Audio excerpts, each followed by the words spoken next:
Eldridge hollow नामक शांत कस्बे में, जहां प्राचीन कथाएं अब भी हवा में तैरती थीं, वहां एक जंगल का किनारा था जिसके बारे में लोग फुसफुसाते थे, पर कोई वहां जाने की हिम्मत नहीं करता था। उसे कहा जाता था साइलेंट फॉरेस्ट, वह जगह जहां पेड़ तुम्हारे सबसे भयानक डर को उजागर कर सकते हैं।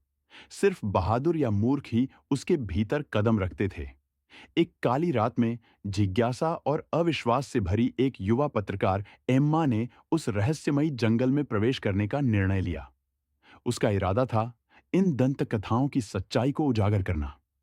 हाथ में कैमरा और लालटेन लिए उसने जैसे ही घने पेड़ों के नीचे कदम रखा, शहर की घड़ी ने 12 बजाए। मानो सिर्फ समय नहीं, उसकी किस्मत भी बदल गई हो। हर कदम के साथ हवा ठंडी होती गई, जैसे किसी बर्फीली सांस ने उसकी त्वचा को छू लिया हो। परछाइयां मरोड़ खाती, फुसफुसाहटें करती, मानो जंगल जिंदा हो।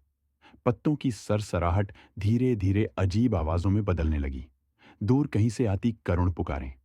एम्मा ने खुद को संभाला, इसे हवा या जानवरों की हलचल मान लिया। कुछ दूर जाने पर उसे जड़ों से भरा एक संकरा रास्ता दिखा जो एक खुली जगह तक जाता था। वहां चांदनी टूटे हुए डालियों से छनकर जमीन पर भूतियां आकृतियां बना रही थीं। बीच में एक प्राचीन ओक का पेड़ खड़ा था, उसका तना फटा हुआ, मानो किसी पुरानी किताब के पन्ने हों। उस पर एक मुरझाया हुआ पत्र टंगा था, जो हवा के बिना भी हल्के से हिल रहा था। एम्मा किसी अनजाने खिंचाव से उसके पास गई। फुसफुसाहटें अब स्पष्ट शब्दों में बदल चुकी थीं। मिन्नतें, रोने की आवाजें और डर से भरी पुकारें। पत्र पर नाम और तारीखें लिखी थीं, सभी परिचित। वह एक वंशावली थी, एल्ड्रिज हॉलो के लोगों की, जिनका अंत हमेशा रहस्यमय मौतों में हुआ था। अचानक एम्मा ने नीचे अपना ही नाम देखा, अंतिम नाम के रूप में। उसके भीतर डर की लहर दौड़ गई।